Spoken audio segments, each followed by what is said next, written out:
Your heart is a liability, a traitor living inside your chest. They told you to follow it, they told you that passion is the engine of greatness, but they lied.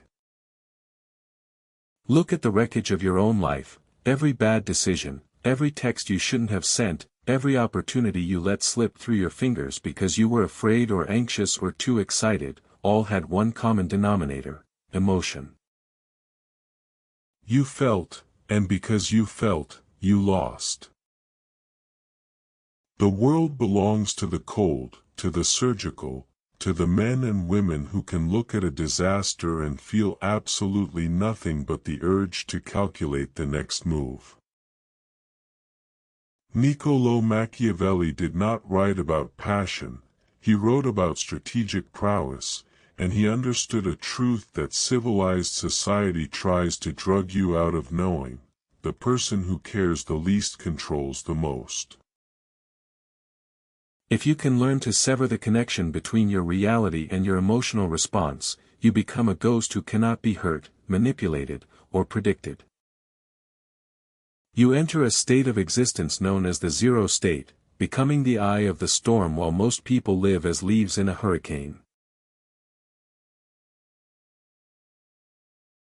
You are fighting your own biology, which evolved to keep you safe in a tribe of 50 people, where fear was meant to stop you from being eaten by a lion.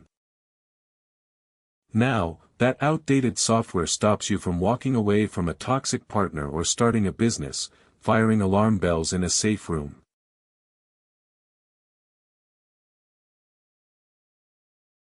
To win, you must amputate the part of you that bleeds.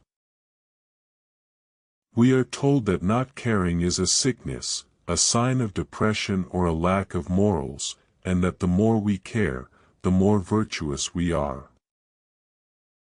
That is the lie that keeps you weak. The ability to not care is not a defect, it is a superpower and the ultimate weapon in a world designed to harvest your attention. You wake up every day with a finite emotional currency, and you spend it on traffic, on what your boss thinks, or on fighting with strangers on the internet, leaving you emotionally bankrupt by the afternoon. The Machiavellian strategist is a miser with his energy, hoarding his care like a dragon hoards gold, and refusing to spend it on things he cannot control. You must view your emotions not as commands, but as suggestions, and usually, they are bad suggestions. When you feel the urge to care, to worry, to fix, or to please, you must pause and look at that impulse with the cold detachment of a scientist looking at a virus under a microscope. This is the concept of the cold surgeon. Imagine you are dying on an operating table.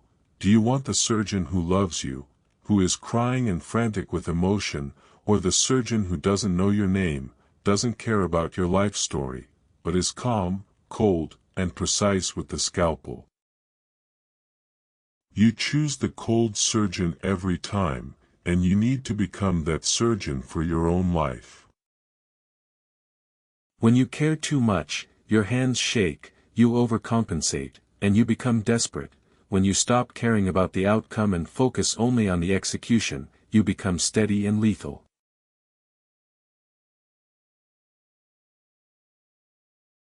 To achieve this, you must master the psychology of being an immutable object.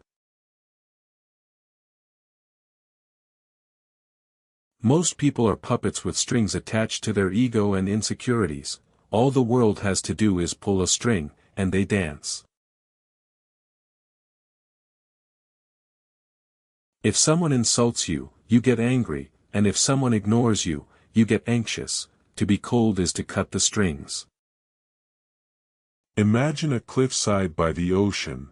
The waves crash against it, they scream, foam, and pound the rock with millions of gallons of force, but the cliff does not scream back, get offended, or try to negotiate. It stands, it endures, and eventually, the water breaks against the rock and flows back into the sea. You must become the cliff. When you react emotionally to disrespect, you are telling the other person that their opinion of you is more true than your opinion of yourself, which is the ultimate submission. Instead, look at them as if they are a specimen in a jar, observing their attempt to manipulate you, and dissociate from the immediate moment.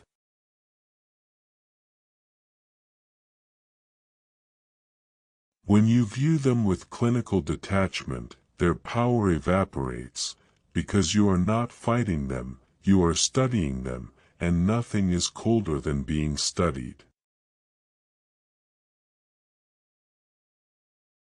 This works in relationships, in business, and in war.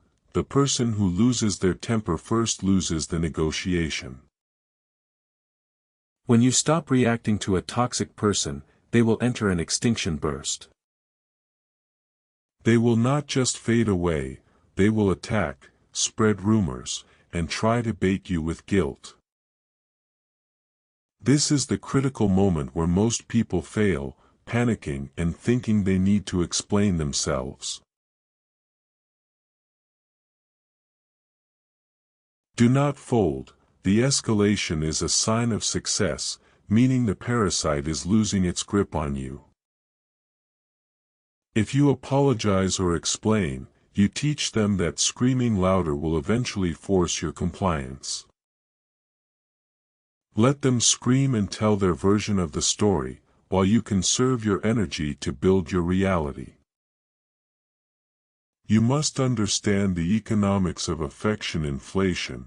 If a government prints too much money, the value of the currency drops until it becomes worthless paper. When you are always warm, always available, and give your validation away for free, you hyperinflate your own value and flood the market with yourself, dropping your stock to zero. The psychology of being cold is a strategy of deflation and the restriction of supply. When you pull back and stop offering your energy so freely, the market corrects. Suddenly, your silence has weight, your compliment has value, and your presence becomes an event rather than a routine. Machiavelli understood that if you give people everything, they will view your kindness not as a gift, but as a debt you owe them. You must become comfortable with the dead air in a conversation, letting the silence sit instead of rushing to fill it with nervous chatter. In that silence, the other person's anxiety rises, and they begin to seek your approval, talking faster and revealing more to win you over. You flip the dynamic without saying a word, becoming the prize simply by refusing to play the game of inflation. This detachment is magnetic because neediness is a stench, a pheromone that signals weakness to evolutionary biology, which teaches us to avoid the needy as a drain on resources. If you approach life with a take-it-or-leave-it attitude, the world chases you. When you approach a negotiation willing to walk away, you get the best deal, and when you approach a romantic interest without needing their validation, they become obsessed with you. You must cultivate a state of radical outcome independence, visualizing losing it all and making peace with it. Once you destroy the fear of loss, you become dangerous and untouchable, able to speak the truth because you don't fear the consequences. To truly immunize yourself against anger, you must become a ghost in the social hierarchy, arriving at a place of such brutal, unyielding self-awareness that the opinions of others become literally irrelevant to your biological state. You must strip the illusion of value away from the world. An insult is just vibrating air moving across a room, so why are you allowing vibrating air to dictate your blood pressure? Build that inner citadel inside your skull, so the next time the disrespect hits, you will step aside, let their momentum carry them over the cliff, and remain perfectly, terrifyingly still. True power is looking at someone who is actively trying to destroy you and feeling absolutely nothing at all.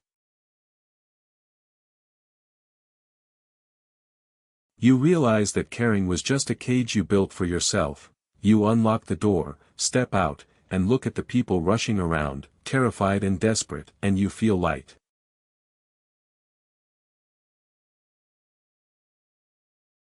You are playing the game of life with full intensity but with zero attachment. You laugh when you lose, you smile when you win, but you never forget that it is just a game. This is the art of not caring. It is not about being numb, it is about being awake and choosing to dance on the edge of the abyss rather than cowering in the corner. Step out of the line, be the glitch in the matrix of emotional slavery, and watch how the world bends to the person who feels nothing and therefore wins everything. Welcome to Sovereign Mind. Subscribe to step into the architect level. See you in the shadows.